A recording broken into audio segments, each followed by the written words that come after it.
Alors bonsoir tout le monde, aujourd'hui on va continuer le 10e cours sur le Zohar et on va revenir sur la continuation de ce que l'on avait vu déjà la semaine précédente sur la volonté d'Hachem de créer le monde sur une base solide. Et pour construire une base solide, il faut savoir sur quel désir on a envie de construire. Parce que même quand on construit une maison, quand on va construire un projet, on a un désir de faire quelque chose et on va construire autour de ce désir. Donc quel a été le désir de Dieu et sur lequel il a construit le monde? On a ramené alors, la semaine dernière, déjà 3 lettres, même 4 un petit peu, le Tav, la dernière lettre qui était venue se présenter pour dire à Hachem, écoute, moi mon désir c'est la vérité. Mais le problème de la vérité c'est que c'est pas possible qu'on réussisse à avoir une vie qui est totalement vraie à 100%. On reste des humains, on n'est pas des anges, donc construire le monde que sur la vérité, ça ne va pas tenir. Et puis on est arrivé au Shin, au Resh et au Kouf, qui était le mot Sheker, qui était le mensonge, et que malgré leurs bonnes intentions, le fait de vouloir mettre des piliers, le fait de vouloir amener du bien, etc., tout ça c'est bon, mais ça peut être très influençable. Et donc c'était problématique de baser la création du monde sur cela. Ça c'était un petit résumé de la semaine précédente. Aujourd'hui, on va rentrer un petit peu plus dans la profondeur de la compréhension de ce que l'on recherche et on va continuer dans cette compréhension des lettres. Et on va à chaque fois, vous allez voir, revenir sur ces 3 premières que l'on a expliquées. Le fait que le Shin, le Kouf et le Resh sont très problématiques parce qu'elles touchent toutes les autres. Et c'est pour cela qu'en fin de compte, on va devoir toucher une qui réussit à ne pas être influencée. Et ça va être très compliqué à trouver. Alors tout d'abord, pour pouvoir réussir à construire quelque chose, il faut savoir qui on est. Par exemple, pour pouvoir se marier, il faut savoir qui on est, pour savoir quel est le désir de ce que j'ai envie de construire. Si on ne sait pas qui on est, on ne peut pas trouver la personne avec qui on va pouvoir construire quelque chose. C'est la même chose pour un projet. Si soi-même on ne sait pas quel projet on veut faire, on ne peut pas réussir à construire quelque chose. Alors ce qui est intéressant, c'est dans la recherche du projet, quand on est déjà en train de se poser les questions, on essaye de construire, on essaye de dessiner le projet, on se rend compte de choses, on se pose des questions, et au bout d'un moment, on arrive à quelque chose de plus précis. Donc même cette partie-là qui fait entièrement partie de la pré-préparation est très intéressante parce qu'on se trompe. Mais c'est en se trompant qu'on trouve une certaine solution. Mais la recherche, en fin de compte, elle est de savoir qui je suis ou qu'est-ce que je veux. Donc ce je présent dans la volonté de construire, ce désir de vouloir construire quelque chose est très important. C'est ce Ani, mi-Ani, qui je suis. En fin de compte, c'est une question qu'on va se poser toute la vie. Même à différents moments de la vie, on a la crise de la quarantaine, par exemple, la crise de la trentaine. La crise, c'est quoi? C'est une crise où on se pose des questions, on se dit, mais ok, j'ai passé tellement de choses aujourd'hui, où j'en suis aujourd'hui? Tout le temps. Tout le temps, ça n'arrête jamais parce qu'à chaque jour, en fait, on se pose la question, et pourquoi je me suis levé ce matin, en fin de compte? Qui je suis? Qui j'existe? Pourquoi je suis là? À quoi je sers? C'est une question qu'on se pose à tout moment. Il y a des moments plus forts, comme par exemple entre 16 et 23, où là, on se pose vraiment la question, qu'est-ce que je vais faire dans la vie? Qu'est-ce que je fais ici? Etc. C'est vraiment le plus gros, si on veut. Mais après, ça revient. Ça revient à 30, ça revient à 40, ça revient à 50. Et des fois, ça peut revenir même au milieu. Mais oui, parce qu'on a évolué, on voit les choses différemment, on a eu le temps de se marier, on a eu le temps d'avoir des enfants, puis les enfants commencent à grandir, on se rend compte qu'on va se retrouver sans enfants à la maison, qu'est-ce qui va se passer à ce moment-là? C'est les aléas de la vie, qui sont magnifiques. Mais... Parce que c'est tellement vrai ça, parce que tous les jours, on est différent en fait. C'est ça. Temps, je veux dire, on avance avec le temps. Regarde maintenant, mes enfants sont grands, ils ont l'âge. Mais j'ai jamais été dans cette situation, donc je ne sais pas comment agir, je ne sais même pas comment je dois parler avec eux, parce qu'ils vont se moquer. Donc, comment, quel langage, quelle la manière, quelle la façon? Oui, on doit se faire l'update, on doit se mettre à jour. Et encore, ça c'est envers les enfants, mais envers son couple, c'est encore une plus grande mise à jour. C'est une très très grand travail qu'il faut tout recommencer à zéro en fait. Parce que pendant un temps, on s'est mis à 2 pour les enfants. Et à un moment, on se retrouve, il n'y a plus ce centre au milieu. Et donc, on doit réapprendre à se retrouver et à recréer quelque chose de nouveau. Donc on est obligé de se remettre en question et donc de se reposer cette question, mais qui je suis? Est-ce que je suis seul? Est-ce que je ne suis pas seul? Est-ce que j'existe à travers l'autre ou pas? Toutes ces questions sont très importantes. Et en fait, tout ça se retrouve dans les lettres de l'alphabet. Vous allez voir, c'est assez extraordinaire. Donc la première chose, encore une fois, c'est de se retrouver, savoir qui on est. C'est une question qui se pose dans beaucoup de religions, même chez les bouddhistes, où ils se renferment à l'intérieur d'eux pour savoir qui est leur moi intérieur, etc. C'est une question qui est super importante. La question c'est, est-ce que c'est une bonne façon de faire ça? De se fermer du monde et de se concentrer que sur soi-même? Alors à un petit moment, oui, c'est ce qu'on appelle la méditation, le moment de la prière, c'est important. On se renferme, on ferme les yeux, on est dans le chemin Israël. Mais on ne fait pas ça seul, on essaie de se connecter à Dieu parce que seul, ça ne va pas, c'est ce qu'on a expliqué la semaine dernière. Si on ne fait que le désir de son corps ou de son cœur, on n'arrive pas à quelque chose parce qu'on est très limité. Quand on arrive à retrouver son moi intérieur qui est son âme, là on arrive à se retrouver aussi plus haut. Mais si on ne fait que son âme dans cette méditation, c'est pas bon parce qu'en fin de compte le corps on le laisse derrière. Donc les deux sont très importants. Donc, en fait, ce qui s'est passé, c'est que l'âme et le corps a été créé avec ce qu'on appelle un chisaron, un manque.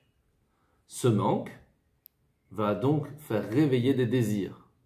Le désir de remettre, d'enlever ce manque, de remplir ce manque. Voilà. Et en fait, quand on a une page blanche, c'est magnifique. Quand on a un être de lumière, c'est extraordinaire. Quand on a une lettre à l'intérieur qui est noire, on a un point noir dans une assiette blanche, on dit il y a un problème ici, il faut remettre du blanc. On a un mur tout blanc, il y a un truc noir en plein milieu. Il y a un manque, il y a un problème, il y a un désir de le remettre blanc. On met un coup de peinture, tout va bien. C'est quoi ce coup de peinture? C'est réussir à remettre de blanc, de la lumière sur ce manque qui est présent. Donc en fait, la lumière d'Hachem, c'est la magnificence, c'est la réussite, c'est le bonheur. Le chocher, l'obscurité, c'est le désir que l'homme peut amener dans sa vie spirituelle. Alors est-ce que le désir est bon ou c'est pas bon? On a expliqué que sans désir, on ne peut pas avancer. Donc il y a le désir du corps, qui est ce point noir dans cette assiette blanche, et on a ce désir de l'âme, qui est aussi un point noir en fin de compte. Parce qu'il y a un manque quelque part. Si je désire aller étudier, je désire aller à la prière, c'est que là, j'y suis pas. Donc, il y a aussi un manque. Donc, ce désir de manque, il n'est pas mauvais. Il est même très bien. Et c'est pour ça que, par exemple, on dit dans la Pirkei Avot, on dit, il y a deux sortes de machloket, deux sortes de disputes. Il y en a une qui est bien, une qui est pas bien. Alors, la dispute, c'est bien ou c'est pas bien? Ça dépend. Si c'est dans la recherche de la vérité, de chercher une solution, c'est pas un débat, c'est une discussion, c'est magnifique, c'est comme ça qu'on construit. C'est en prenant ce manque plus celui-ci, on le met ensemble et on trouve une solution. Dans la jalousie, est-ce que la jalousie c'est bien? De façon générale, on dit que c'est pas bien. Et pourtant, c'est marqué que celui qui est jaloux de l'autre qui fait une bonne action, ça va le pousser à en faire une. C'est magnifique.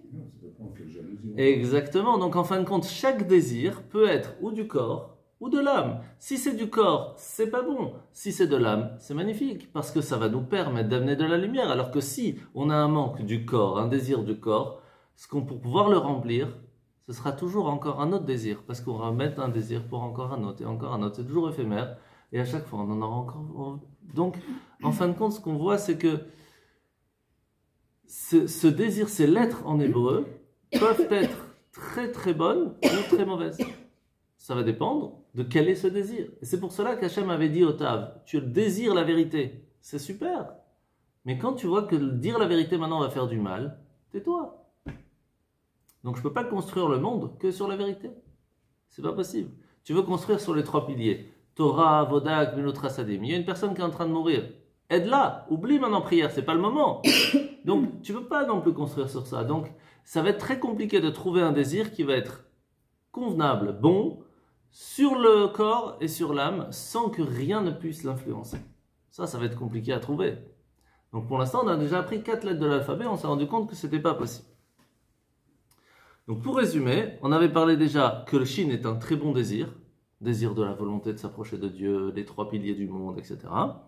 Mais le problème, c'est que le Kouf et le Resh, qui sont juste à côté, vont l'influencer, vont l'amener au mensonge. Parce qu'on peut très bien prier, faire semblant de prier comme ça, on ne dit rien, on pense à autre chose, on est à Tahiti, on est déjà dans les vacances et on ne dit même pas des mots, ou même si on dit des mots, on n'y pense même pas. Donc ça vaut dans beaucoup de choses. On est à Panama aussi, ça c'est possible. Donc il y a toutes différentes façons d'être et donc c'est vulnérable. Le tzaddik, on va parler pas mal du tzaddik aujourd'hui, c'est la perfection. Le tzaddik, c'est waouh, c'est magnifique. C'est trop parfait. Et maintenant, on va essayer de comprendre pourquoi c'est trop parfait. Vous allez voir, c'est assez intéressant. Maintenant, il y a un autre problème aussi. C'est que de façon générale, toutes les lettres de l'alphabet sont séparées par les 10 sphirotes. Donc ça veut dire, vous vous rappelez, on a le Chokhmah, Bina, Da'at, les 3 forces intellectuelles, c'est les premières, Aleph, Bet, Gimel, c'est vraiment les débuts. Et puis après, on a toutes les sortes de sentiments possibles, la bonté, la sévérité, etc. Puis on a la dernière, c'est Malchut, c'est la royauté. C'est pour cela que la dernière, c'est le Tav, qui est la vérité. La royauté, c'est la vérité. Il n'y a pas à chercher midi à 14h. Mais le problème qu'il y a dans la vérité, c'est quelle vérité? Il y a des gens qui sont sûrs de leur vérité. Ils sont sûrs d'avoir raison à 100%. C'est ça le problème. Quand on va chez quelqu'un, on dit, mais tu sais que tu as tort. On dit, mais je suis à 100% sûr que j'ai raison, je peux donner toutes les conditions, tout ce que tu veux, toutes les explications. Il faut des preuves. Mais il y a les preuves. Mais en fin de compte, il y a des preuves, il y a des raisons, il y a plein de choses. Voilà, il y a des exemples. Et puis après, ce n'est toujours pas. Non. Mais le problème, c'est que la personne, elle y croit à 100%. Elle fait le test là de vérité au CIA, ça passe. Il est à 100%, il est sûr de lui. Pourtant, ce n'est pas des choses vraies. Parce qu'à l'intérieur de lui, il est tellement sûr de sa vérité que pour lui, c'est ça qu'il faut faire. Et c'est pour ça que quand on a reçu la Torah, qu'est-ce qui s'est passé? Ce qu'ils avaient entendu, ils ont vu. Ce qu'ils avaient vu, ils ont entendu. Ce qu'ils étaient sûrs de la vérité, que quand on travaille, alors à ce moment-là, ça amène de l'argent, et que c'est parce que grâce aux avocats qu'on arrive à tourner, etc. Et puis on leur a toujours dit, tu sais, il y a le bon Dieu qui gère le monde. Et que si tu veux vraiment réussir, il faut que tu pries, il faut que tu demandes, il faut que tu fasses des bonnes actions. On leur avait expliqué ça, mais ils n'étaient pas sûrs de ça.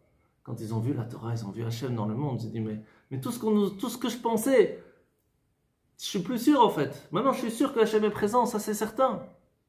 Donc leur vérité a changé. Alors quelle est la vraie vérité? Comment je peux être sûr que la vérité que j'ai aujourd'hui dans ma tête, dans ma façon de vivre, dans les décisions que je prends, c'est la bonne? Et c'est pour ça qu'Hachem, il n'a pas pu créer le monde sur le taf, sur la vérité. Parce que le problème, c'est que chacun va avoir sa vérité.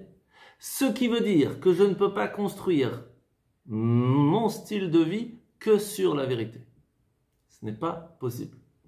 Parce que ma vérité n'est peut-être pas la bonne. Comment arriver à cette... Ah, le problème, c'est comment savoir quelle est la bonne vérité. Je croyais que c'est le shiur d'aujourd'hui. Entre autres. En tout cas, on a compris qu'on ne peut pas faire que sur ça. Je précise sur le que. On a besoin de sa vérité, de trouver quelle est sa vérité, en tout cas aujourd'hui. Parce qu'un enfant, par exemple, comment on va le pousser à prendre de bonnes décisions? Parce qu'on lui fait comprendre à son niveau ce qui est bon, ce qui ne l'est pas. Ce qui veut dire que pour sa vérité, il prend de bonnes décisions. Ça ne veut pas dire que si maintenant il serait adulte, ça aurait été des bonnes décisions. D'accord, ça c'est pas la même chose. Mais pour lui, pour son niveau, c'est magnifique. Ce qui veut dire que sa vérité, pour lui, à ce moment-là, est très importante. Maintenant, quand il va évoluer, il faut se remettre en question. C'est ça la force, c'est ça la difficulté aussi. Donc, c'est pour ça qu'on ne peut pas se baser que sur ça. On a besoin d'autre chose pour assurer nos arrières, pour que cette vérité qui, pour l'instant, nous paraît bien, et qui nous fait avancer, qui nous fait trouver un bonheur qui est stable, va nous permettre d'avancer, de réussir à arriver à la vraie vérité. Parce qu'on ne peut pas arriver du jour au lendemain. C'est pas possible. Donc, quelles sont les autres lettres qui vont nous permettre d'y arriver? Vous vous rappelez que la semaine dernière, on avait déjà dit qu'on avait, en fin de compte, choisi le Bet pour la création du monde, mais que le Resh est juste après, que le Aleph est juste après, que le Shin est juste après, que le Yud est juste après, et qu'en fin de compte, on finit Bereshit par le Tav. Parce que sans vérité, il n'y a rien. Donc on a besoin du Shin. Ça veut dire que on pouvait pas commencer le monde avec ça. Mais ça doit faire partie des décisions. Quand on prend une décision, on doit chercher la vérité. Ça, c'est certain. À partir de là,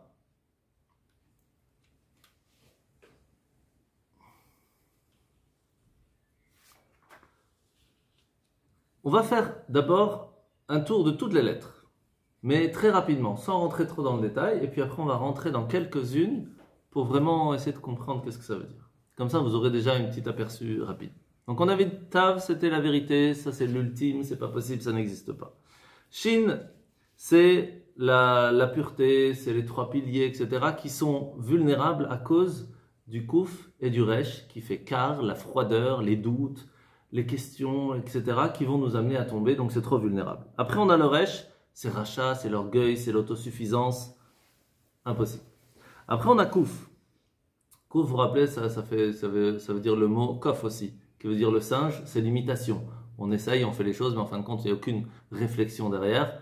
Donc c'est bien de faire les choses, mais ce n'est pas suffisant. Donc on voit bien que même le kouf, il n'est même pas dans le premier verset de la Torah. Du tout. Parce que l'imitation, c'est bien quand on est enfant, mais si tu veux construire quelque chose, tu ne peux pas construire sur l'imitation. C'est pas possible. Après, on a le tzaddik. Ça, on va en parler pas mal aujourd'hui. C'est le tzaddik, c'est vraiment le juste. Donc en soi, ça devrait le faire. On va voir que non. On va voir pourquoi après. Le P, c'est la parole. Là aussi, on va parler un petit peu aujourd'hui. Et la parole, le problème de la parole, en résumé en un mot, c'est que la parole peut être à double tranchant. Vous voyez bien dans la première histoire de Adam et Chava, le serpent est venu, avec sa parole, il a fait tomber Chava. À cause de quoi? De son propre ego. Il était jaloux de Adam, donc il a fait tomber l'autre avec la parole. C'est pour ça que le serpent, il a la langue fourchue. Parce que la parole peut te faire ou amener à du bien, ou amener à tomber. Et donc, il faut faire attention avec sa parole. Donc, on ne pouvait pas commencer le monde avec le P, c'était pas possible. Puis on a le Aïn. Et le Aïn, en soi, est extraordinaire. Aïn Atov, le bon œil, voir le bien chez les autres. C'est quand même la base. Si on veut construire un couple, si on veut construire un projet, si on veut construire son bonheur, c'est marqué même dans Pirkei Avot. Celui qui a Aïn Tov, celui qui voit toujours le bien, il est magnifique. Sauf que dans le Aïn Tov, il y a aussi le Aïn Ra. C'est l'œil qui est pas bon. Alors là-dedans aussi, il y a le Aïn Ra et le Aïn Ara.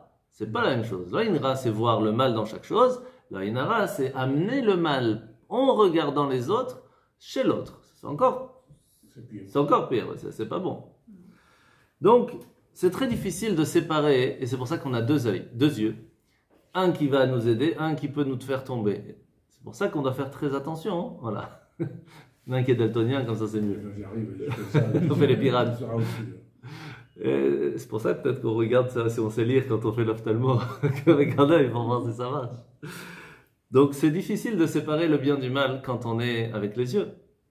Mais ce qui est magnifique, et on va voir un tout petit peu aujourd'hui, comment le Zohar nous explique pourquoi quand on écrit dans le Sefer Torah les lettres, ils ont une raison.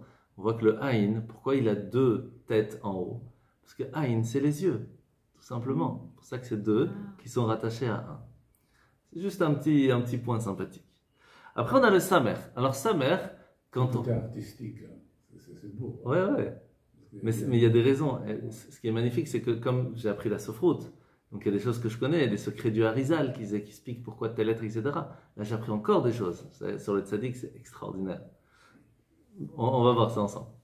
Donc, le Samer, quand on fait Ashrei Yoshvé, vous savez, de temps en temps, je vous dis, allez, je vous mets au défi, il y a toutes les lettres de l'alphabet, il en manque une. C'est laquelle? C'est le Nun. Pourquoi? Parce que le Nun, ça veut dire tomber, Nofel. Donc, il n'a pas voulu mettre Nofel mais il ne pouvait pas non plus supprimer une lettre. La lettre, elle existe.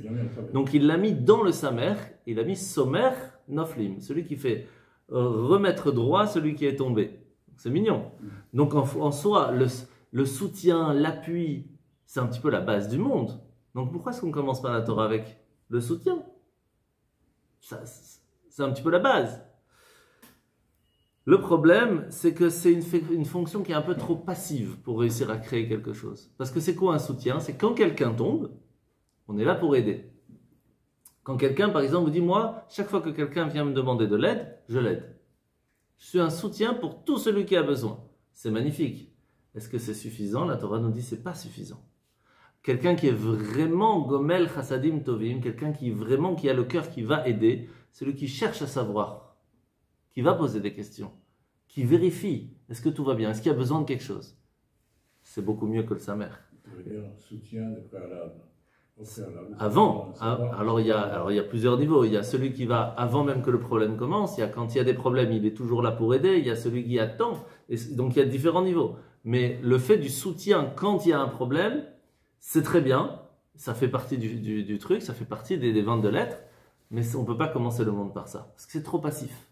Pour une création, on ne peut pas créer là-dessus. Par exemple, c'est dans le couple aussi, c'est comme ça.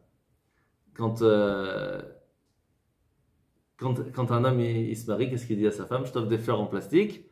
Si un jour j'ai un changement dans l'amour que j'ai pour toi, hein, je te le dirai. Mais pour une femme, ça ne marche pas comme ça.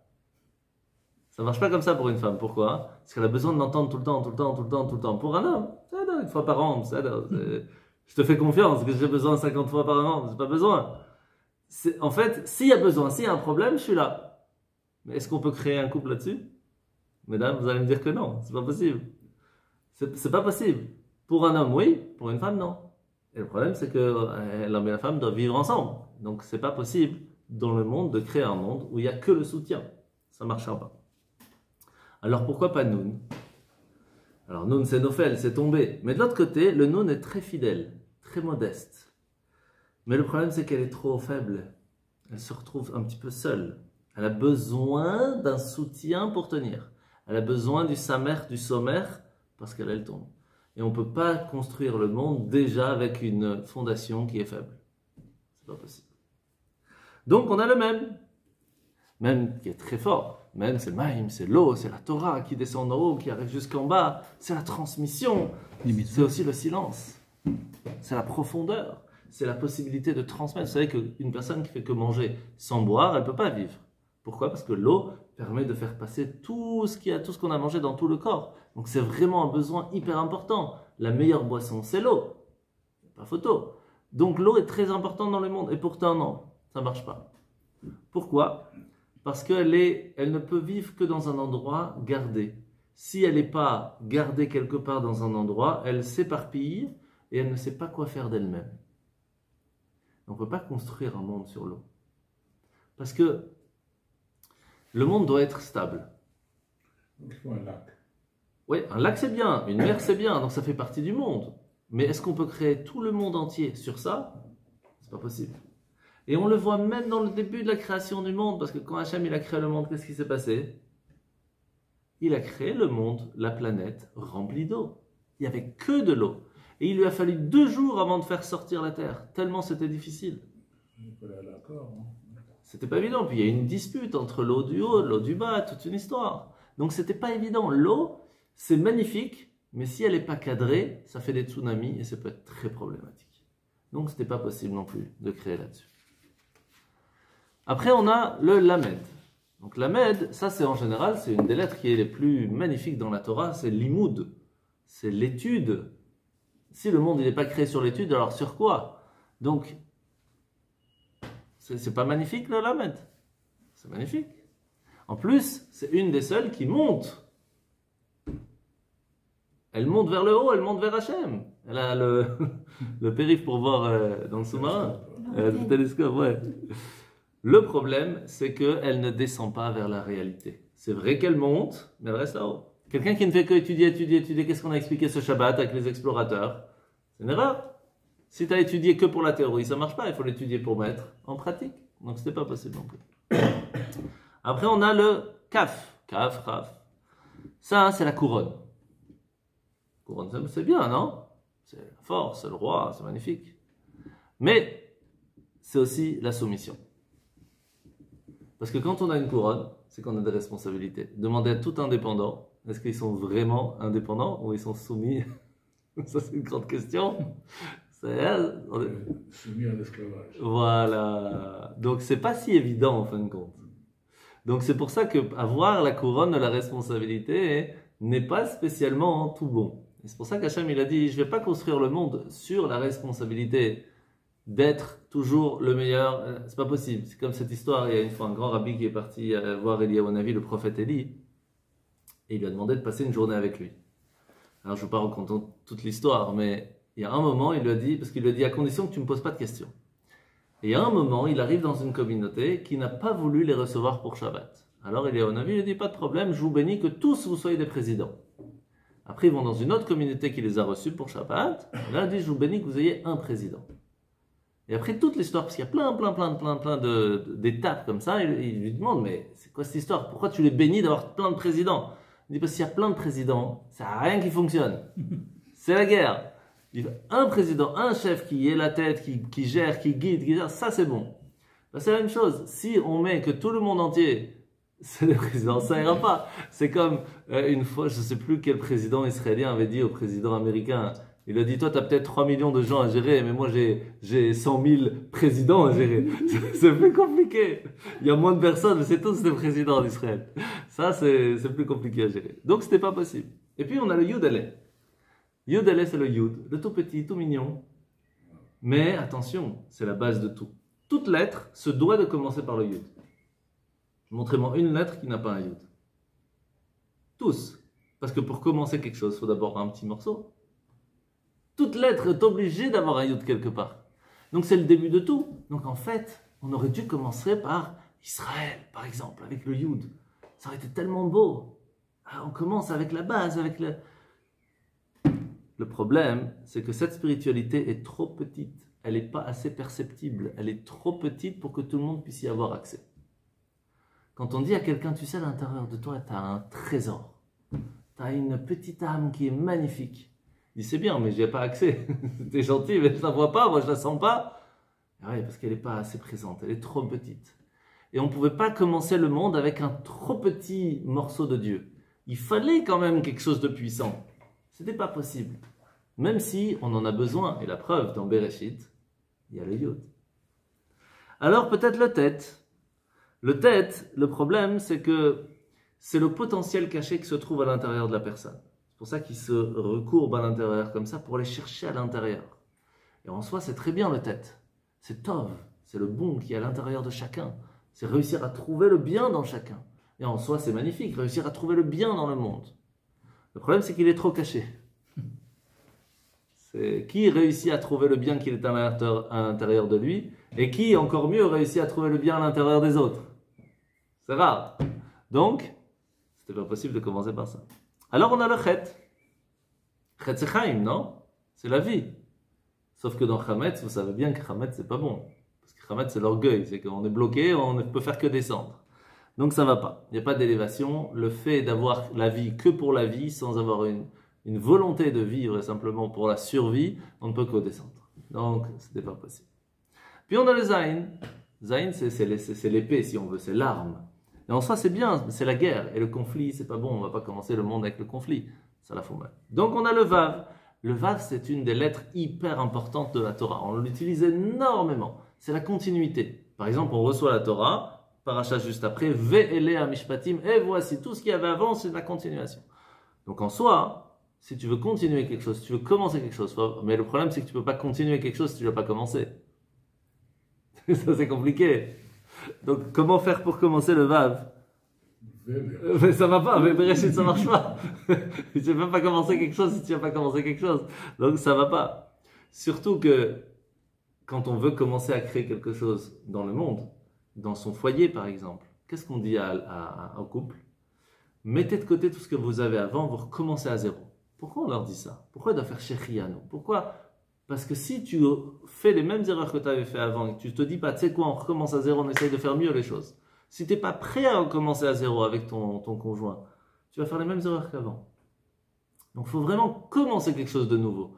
Le monde d'avant, oublie. Commence à partir de maintenant. Et c'est pour ça qu'on ne peut pas commencer par le Vav. Parce qu'avant, il n'y avait pas de monde. C'était que de la spiritualité. Hachem, il a voulu commencer quelque chose de nouveau, avec la matérialité. Et donc, il fallait commencer pas par un Vav. Alors par le He c'est Hachem, d'accord? Quand on veut représenter Hachem, ou un Aleph ou un He. Donc, en soi, c'est magnifique. C'est la révélation. Mais le He, c'est aussi quelque chose d'autre. C'est quoi? Facile. En hébreu, quand on finit un mot par un He, c'est parce que c'est au féminin. Bravo, madame. Quand on met un He, c'est au féminin. Mais est-ce que le féminin, on pouvait commencer le monde par le féminin? On a bien vu qu'on n'a pas pu commencer avec le Zayn de Zachar, de masculin. Donc on ne peut pas commencer par le féminin non plus.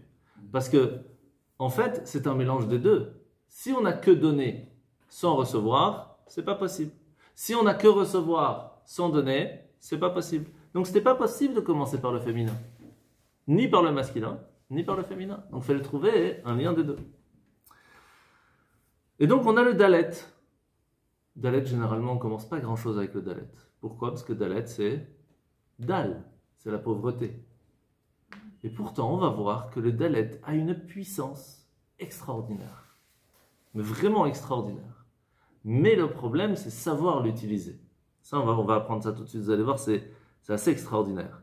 Étant donné qu'il est vide, il est incomplet, parce que qu'est-ce qu'un dalet en fait? Un he sans le yud. C'est quoi un he? C'est un dalet avec un yud. Donc il est incomplet, il est pauvre, il lui manque quelque chose. Donc on ne peut pas commencer le monde avec un manque, c'est pas possible. Et là on arrive au Gimel. Et le Gimel il est comme un fou, lui il dit mais Gmilot Chassadim, moi je suis là pour donner, moi je fais le chesed, moi je fais la bonté. Alors, le problème c'est que quelqu'un qui ne fait que donner ne vit que parce qu'il y a quelqu'un qui peut recevoir. Très souvent, les gens qui aiment bien donner, ils réussissent à vivre. Leur vie fait partie parce qu'il y a quelqu'un qui a besoin de recevoir. Le souci, c'est qu'on ne peut pas vivre que comme ça. Parce qu'à ce moment-là, on vit encore à travers les autres. C'est pas très grave dans ce cas-là parce qu'on aide. Mais en fin de compte, il y a des moments, il faut se poser la question, mais qui je suis? Sans avoir le fait d'être quelqu'un qui donne. Qui je suis? En tant que personne.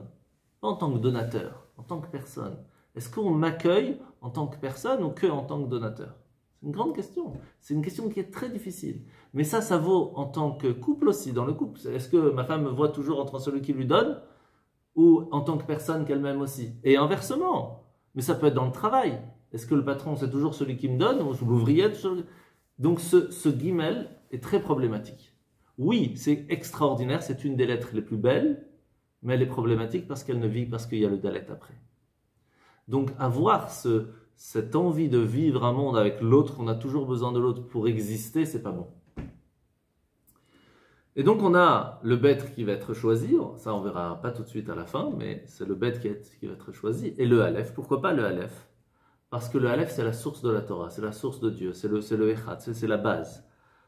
Mais c'est tout ce qui précède la création. C'est Hachem dans son entité. Et il fallait sortir de cette entité d'Hachem, entre guillemets sortir, comme le Tanya nous l'explique, pour permettre la création du monde. Si on restait encore dans la présence d'Hachem dans le monde, il n'y aurait pas eu de libre arbitre. Donc ce n'était pas possible de construire le monde, de créer le monde à partir de ça.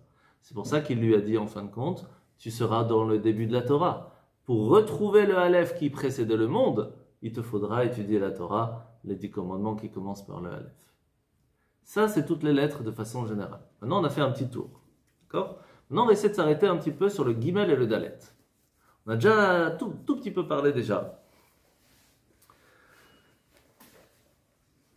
Quelle est la différence entre un Gimel, donc celui qui est Gomel Chassadim, qui donne, il doit donner absolument à celui qui est le Dalet. Mais il y a une autre lettre qui ressemble au Dalet, et que dans un Sefer Torah, dans un Tefillin, dans une Mezuzah, dans une Megillah, s'il y a ce petit truc en moins, tout est pas saoul, faut enterrer. Et pourquoi? Parce que ce Dalet va ressembler à une autre lettre. C'est une pointe d'encre. C'est le Resh. C'est quoi la différence entre le Dalet et le Resh? C'est un trait en haut, un trait en bas. Sauf que le Dalet, il y a un petit truc qui ressort. Le Resh, il est rond, le Dalet, il ressort. Qu'est-ce que ça veut dire qu'il ressort? C'est-à-dire qu'il s'attache à celui qui est derrière. Le Dalet ne peut exister que parce qu'il est prêt à recevoir du Gimel. Celui qui est prêt à recevoir et à se dire « je suis humble, je n'ai pas tout. Je ne suis pas parfait, je n'ai pas encore tout reçu. » Donc, il reçoit, il accepte qu'il y a Dieu derrière qui le soutient, ou que quelqu'un l'aide, ou qu'il puisse apprendre d'autres. Il ne dit pas « je connais tout, je sais tout », etc. S'il sait tout, il devient Resh. Resh, c'est Racha, c'est planté, c'est fini. À la seconde, il devient Dalet. Il devient Dal, peut-être pauvre, il n'a pas tout, il n'a pas toutes les connaissances. Mais il se connecte. Comme il se connecte, il peut recevoir. Comme il reçoit, ce petit truc-là qu'il a reçu, il peut le mettre après plus tard en bas à gauche. Ça devient un Hé, là devient comme Hachem, il devient connecté à la spiritualité. Mais tant qu'il n'est pas prêt à recevoir, tant qu'il pense tout connaître, il ne peut pas recevoir de Gimel. Et c'est pour ça que le Gimel et le Dalet sont tout le temps à côté. Parce que ça ne peut pas être autrement. Et c'est pour ça que le Resh, il est tout au fond. Parce que lui, il se sépare d'Hachem. Il dit non, moi j'ai pas besoin, je me débrouille tout seul, t'inquiète. Alors tu deviens un rachat. C'est ça qui est problématique. Et c'est pour ça que le Gimel et Dalet ne pouvaient pas faire partie de la création du monde. Encore une fois, comme je vous ai expliqué tout à l'heure, parce qu'ils ont besoin d'être ensemble. Et ça, c'est pas possible.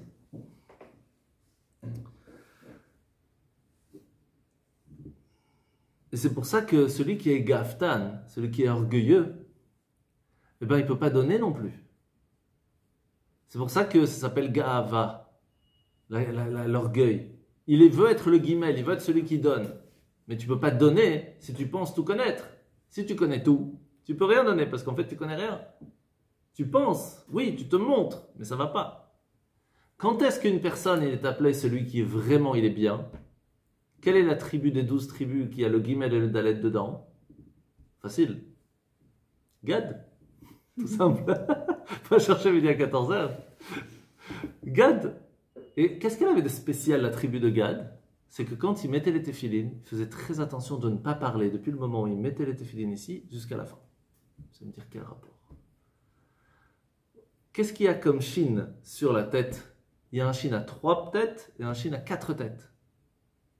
Ici, je ne sais pas, vous avez déjà remarqué? Oui. Il y a un chine à 3 têtes et un chine à 4 têtes.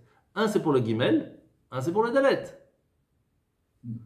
Les 3, le premier guimel, les 3 c'est pour les 3 patriarches, le 4 c'est pour les 4 matriarches. Et regardons le nom Israël. Le Yud de Israël c'est pour Yaakov. Le Shin de Israël c'est pour Sarah. Le Resh c'est pour Rivka. Le Aleph c'est pour Abraham. Et le Lamed c'est pour Léa. Les 3 patriarches et les 4 matriarches se trouvent dans le nom d'Israël. Pour être connecté à eux, qu'est-ce qu'on doit faire?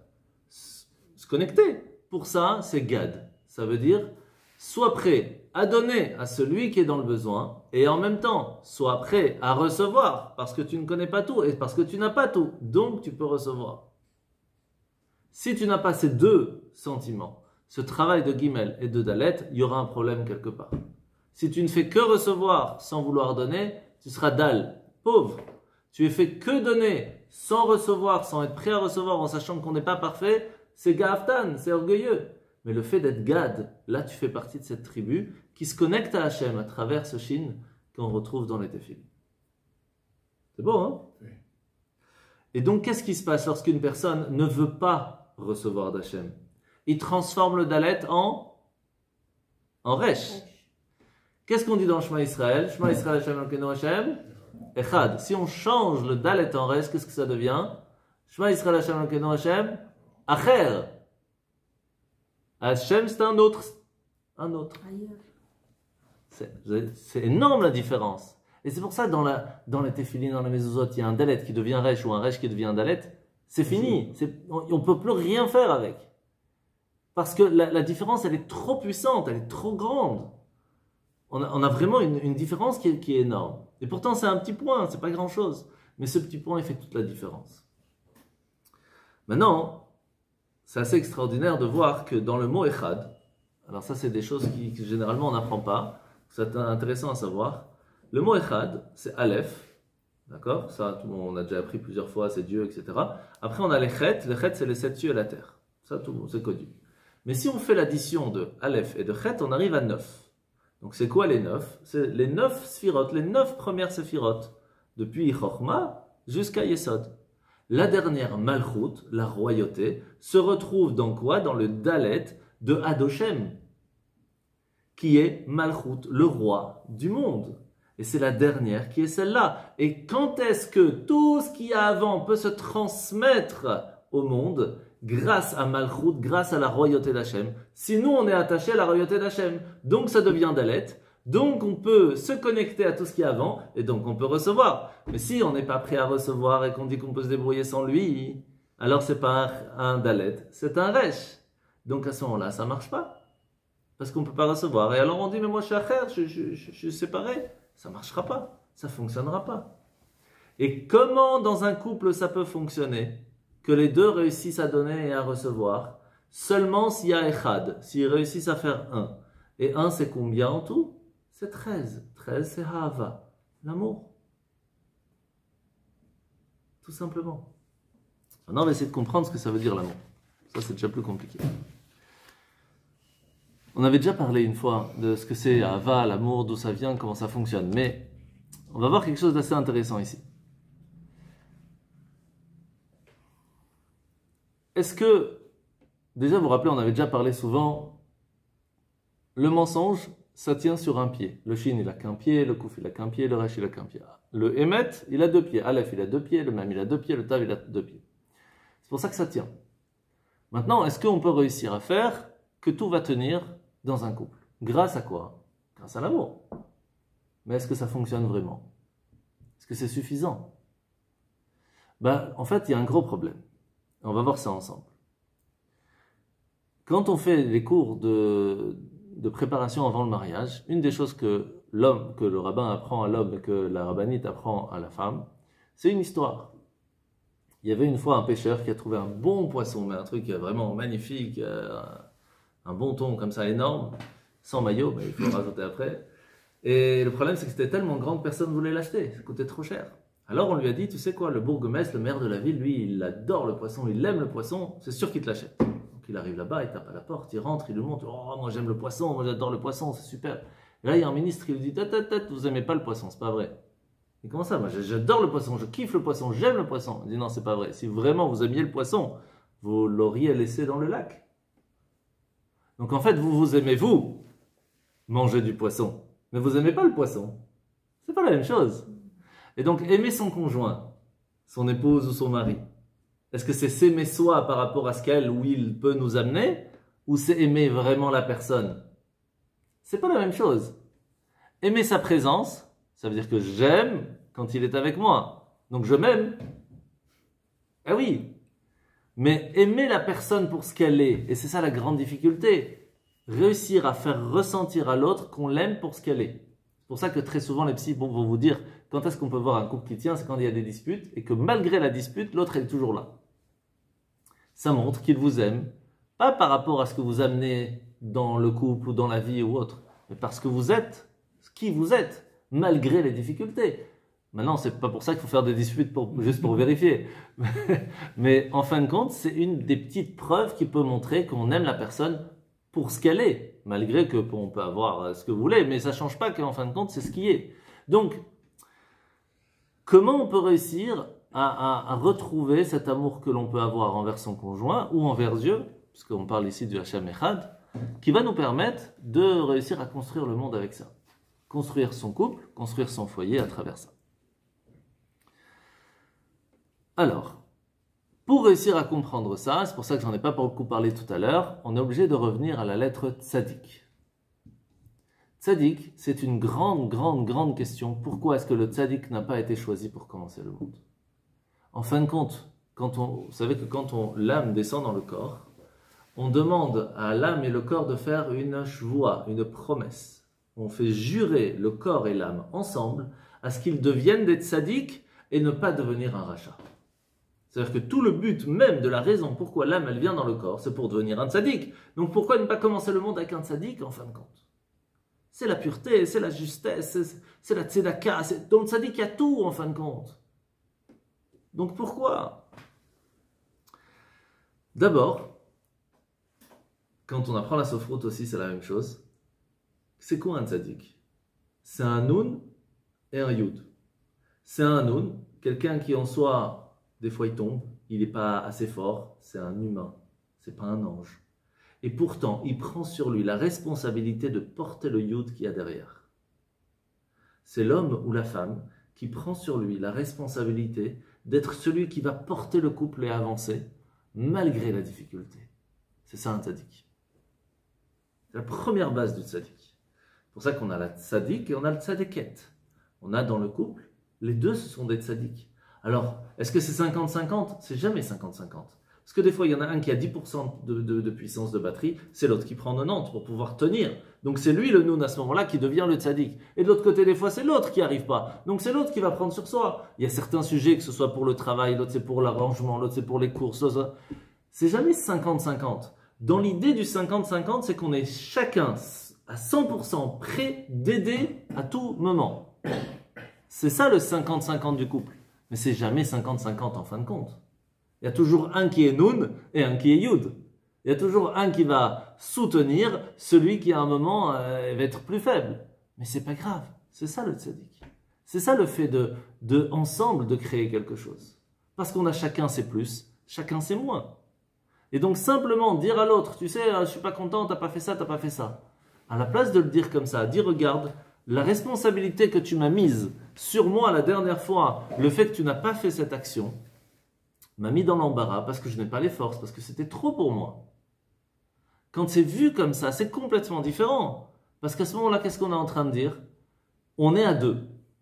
Donc on doit réussir à deux. Il y a eu un truc qui n'allait pas parce que...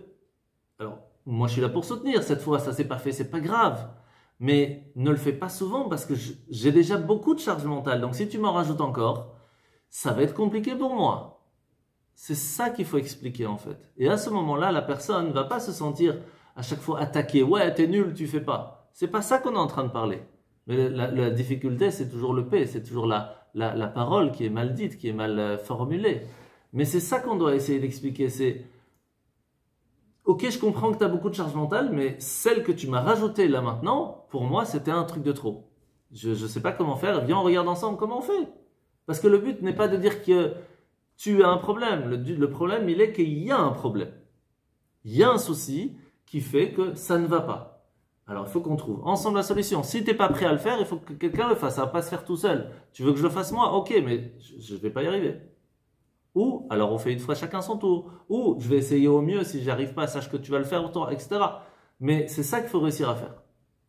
Et quand on arrive à travailler de cette façon, alors ça fonctionne. Vous connaissez beaucoup de couples qui arrivent à discuter de cette façon? Non. Pourquoi? Parce que tzaddik, c'est rare. Vous connaissez beaucoup de tzaddik autour de vous? Non. C'est pour ça qu'on ne pouvait pas commencer le monde par un tzaddik. Parce que en fait, c'est le but, la réussite totale du monde et du couple, c'est de réussir à être un tzaddik. D'arriver à parler comme ça avec son conjoint. Mais c'est tellement difficile. Tellement compliqué. Tellement un travail d'ego intérieur, de réflexion, de trucs. C'est très dur. Mais c'est possible. Mais c'est très dur. Mais avec Hachem, c'est aussi la même chose. Hachem, tu me donnes une charge mentale, je dois aller bosser. De l'autre côté, tu veux que j'étudie. Combien? Si on parle comme ça avec Hachem, alors il dit ok, pas de problème, je t'enlève un peu. Montre-moi que tu vas utiliser ce temps, pas juste pour Netflix, mais pour autre chose. À ce moment-là, je t'enlève, il n'y a pas de problème. Donc en fait, c'est toujours une discussion. Maintenant, le problème du tzaddik, c'est ça qui est assez magnifique, c'est que on peut écrire le tzaddik de trois façons. Il y a toute une discussion dans la Sofroute. Comment on l'écrit? En fait, il y a quatre façons, mais la quatrième, on ne l'utilise jamais. La première, c'est la classique, entre guillemets. On a un yud avec un nun. C'est comme ça que les séfarades, de façon générale, écrivent. Après, on a le Bet Yosef qui dit non, non, non, bon. Et puis, on a la version ashkénaze kabbaliste, qui est celle du Harizal, qui nous dit que le yud ne doit pas être un yud normal, ça doit être un yud à l'envers. Vous avez déjà remarqué ça? Un tzaddik, c'est un nun avec un yud à l'envers. Il n'est pas à l'endroit, le tzaddik. Pourquoi? Pourquoi le Harizal impose cette façon d'écrire? C'est pour ça que vous verrez dans certains tefillin ashkénazes qui font le yud normal et pas le yud à l'envers. Est-ce que ça veut dire que c'est pas kasher? Non. Mais quand on comprend la raison pourquoi le Harizal insiste, on voit les choses différemment. Alors en fait, quelle a été la première création de l'humain? Adam et Ève. Quand ils ont été créés comment? Ensemble, collés, dos à dos. Donc ils ne regardaient pas dans la même direction. Hein. Ils étaient dos à dos. C'est pour cela que le tzaddik, c'est réussir à se rattacher comme Adam et Ève, à faire un comme Adam et Ève. Ça veut dire, on n'est pas obligatoirement obligé de regarder tout le temps dans la même direction, dans le sens où, si toi tu es là, je suis obligé d'être avec toi. Non, je peux être une propre entité qui va se connecter avec ta propre entité. Moi et toi, on ne regarde pas spécialement dans la même direction, on n'a pas les mêmes volontés, on n'a pas les mêmes désirs, on n'a pas les mêmes pensées, les mêmes réflexions, et pourtant on se connecte. C'est ça la tzaddik. C'est ça un couple qui va fonctionner. Et c'est pour ça que le yud est à l'envers, parce que c'est dos à dos. Le souci, c'est que quand il y a eu la création du monde et la création d'Adam et Ève, juste après il les a séparés. Le nun était allé tout seul, le yud est allé tout seul, et le yud s'est retourné. Et à ce moment-là, ils sont partis pour voir dans la même direction. Pour réussir à se reconnecter, d'abord, il faut voir dans la même direction. C'est pour ça que quand on fait un shidur, quand on va pour trouver quelqu'un avec qui se marier, quelle est ta direction? Quelle est ta volonté? Vers où tu veux aller? Si tous les deux on veut aller dans la même direction, qu'on veut construire un foyer juif convenable, on veut mettre des enfants dans une école juive, etc., alors on peut se marier. À partir du moment où on se marie, on doit accepter que l'autre ne voit pas la vie et le monde comme moi. Il se met dos à moi, mais c'est pas mauvais. C'est exactement la complémentarité que l'on a besoin dans le couple pour réussir à trouver la justesse du bonheur. Et c'est pour ça que le yod est à l'envers. Parce que les deux, ils n'ont pas la même vision. Il faut accepter que l'autre, il n'ait pas la même vision pour réussir à devenir tzaddik. Parce que si tu le remets à l'endroit le yod, alors ce ne sera pas la même chose. C'est pas sûr qu'il va se connecter. Ce sera peut-être un yod et un nun. Et des fois tu vas le soutenir, des fois tu vas le faire honneur, des fois il va tomber, des fois... Mais ça, pour ça, il faut pas se faire. Il faut être tout à fait plongé dedans. Il faut se mettre dedans, sentir la différence, pas seulement au niveau des lectures, au niveau des dessins. C'est énorme. C'est pour ça que quand on apprend la sofroute, il y a apprendre à écrire, il y a apprendre à vérifier, et il y a apprendre à vivre la sofroute. On en est en vidéo, mais une autre fois. Mais oui, c'est la puissance des lettres en hébreu. Là, je vous donne juste un petit aperçu. Mais chaque lettre a sa raison. Pourquoi il y a un petit tag en plus? Pourquoi est-ce qu'il n'y a pas l'Oketz Rabenutam? On ne peut rien faire, il faut absolument les refaire. C'est des petites choses qui paraissent... C'est juste un point, mais c'est ce point qui fait toute la différence. La différence entre le Resh et le Dalet, c'est énorme, énorme. Et donc, c'est ces petites choses-là qui font la différence.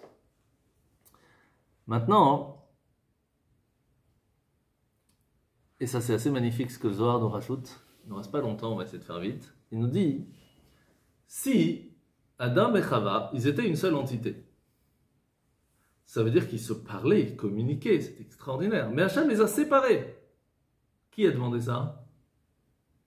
C'est Adam, il a dit, je ne vois pas ma femme, je tourne la tête, je ne la vois pas, donc il les a séparés. Donc la communication, elle a commencé à être problématique. C'est pour ça, qu'est-ce qu'il a fait? Il a dit à sa femme, Hachem, il m'a demandé de te dire de ni manger le fruit interdit, ni même de toucher le fruit interdit. Mais c'est parce qu'il lui avait dit. Il lui avait dit de ne pas manger, pas de ne pas toucher. À cause de ça, elle va fauter. C'est ce petit temps-là qui a eu de manque de communication qui a amené tout le problème. Simple. Qu'est-ce qui fait qu'il y a des problèmes dans le couple? Manque de communication. Tout est marqué, c'est simple. Donc, comment faire pour y arriver à ne pas tomber dans ce problème? C'est l'intelligence. Chokhma. C'est quoi Chokhma? C'est le yud, c'est le petit, c'est une petite, c'est pas grand-chose. Sois chacham, mais ne sois pas tzodek. Vous connaissez la différence? Quand il y a un souci dans le couple, mais ça peut être dans le travail, ça peut être dans plein de choses, tu peux choisir d'avoir raison ou tu peux choisir d'être intelligent. Si tu veux être sodek, c'est moi qui soutiens, c'est moi qui ai raison, c'est moi qui connais tout. Ok. Est-ce que ça va servir à quelque chose en fin de compte derrière? Des fois oui, des fois non. Des fois il faut pour marquer une truc. Mais de façon générale, sois chacham. Sois intelligent, sois ce petit yod là. Tu veux avancer? Viens en avance. C'est pas grave. Viens en avance. Et cette difficulté, elle est que c'est très difficile de recoller le nun et le yud ensemble parce que le puzzle n'est pas toujours le bon. Et quand on se marie, des fois on se dit, est-ce que c'est la bonne? Est-ce que c'est pas la bonne? Est-ce que c'est le bon? Est-ce que c'est pas le bon? Est-ce que c'est mon mazal? Est-ce que c'est pas mon mazal? Tu sais quoi? Ça change rien si c'est le mazal ou pas. Ça change rien savoir si c'est le bon ou pas le bon. La question, c'est est-ce que tu es prêt à te tailler un petit peu et à rajouter ce qu'il faut pour que le puzzle fonctionne? C'est juste ça la question qu'il faut se poser. Est-ce que tu es prêt à tailler et à redessiner ta propre personne pour que le puzzle fonctionne? C'est la seule question qu'il faut se poser.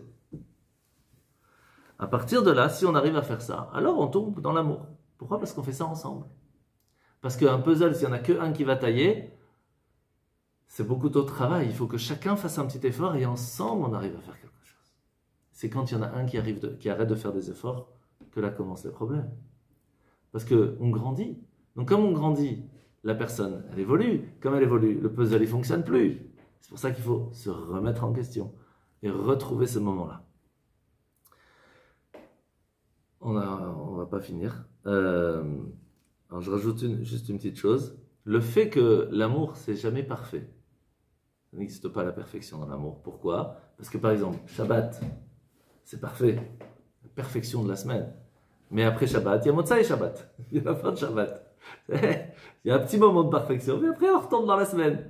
Dans l'amour avec le couple aussi. Il y a des moments c'est magnifique, il y a des moments c'est un peu galère, des moments c'est bien galère, puis après on revient, puis c'est comme ça. C'est comme ça qu'on entend que le cœur il fonctionne bien, ça monte, ça descend. Mais le but c'est encore une fois la même chose. Est-ce que je fais ma semaine, je la prépare pour Shabbat, ou est-ce que c'est Shabbat qui prépare ma semaine? Est-ce que je base toute ma volonté de toute ma semaine pour que je puisse profiter du Shabbat ou pas? Est-ce que toute ma vie je recherche pour qu'on puisse avoir ces moments d'amour avec mon conjoint? Ou alors l'inverse, j'attends qu'il y ait des disputes pour trouver un moment de... C'est toute la difficulté. Et c'est pour cela qu'Hachem nous dit dans cette partie-là qu'on ne peut pas construire le monde que par l'amour. On ne peut pas construire un foyer que sur l'amour. On ne peut pas construire une maison que sur l'amour. Donc celui qui vous dit « mais moi je suis amoureux, je suis amoureux, je suis amoureux », tu ne peux pas construire que sur l'amour. Ça ne va pas tenir.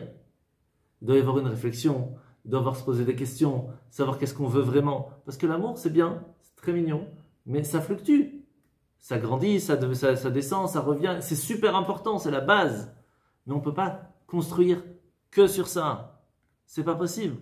Parce que tu ne peux pas soutenir quelqu'un toute ta vie. À un moment, il faut qu'elle aussi te soutienne. Il faut que ce soit un travail des deux. Donc, on ne peut pas baser que sur ça. Et on finit avec ça. Étant donné que Adam et Chava, ils étaient à ce moment-là deux entités qui étaient bien séparées un derrière l'autre, la difficulté va être de pouvoir se reconnecter et de trouver ce moment-là où on est ensemble. Le problème, c'est qu'à ce moment-là, la Torah nous dit « J'ai à ce moment-là recréé Adam en une seule entité et la femme en une autre entité. » C'est pas que l'homme c'est une moitié et la femme c'est une moitié. Ce sont deux entités séparées. Et c'est important de le souligner. Parce que des fois, on oublie que c'est une moitié, ça devient un nouveau troisième. Non, c'est une seule entité qui est seule. C'est une autre entité qui est seule et qui vont créer un troisième. Ce troisième est important de vivre ensemble. Le problème, c'est quand tu as deux ronds qui sont un à côté de l'autre, qu'est-ce qui se passe? Là, ils ne vivent pas ensemble. Ils vivent un à côté de l'autre.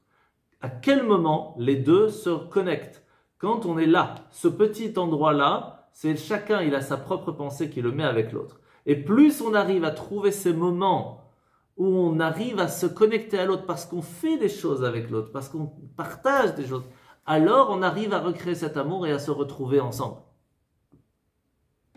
Et ce travail est difficile. Et c'est pour ça que le tzaddik a ces deux points qui sont connectés en bas, mais qui ne sont pas connectés en haut. Parce que c'est un travail personnel qui n'est pas facile à trouver. Et c'est pour ça que ce n'était pas possible de commencer par le tzaddik. On fera la suite la semaine prochaine. Merci beaucoup, Malika.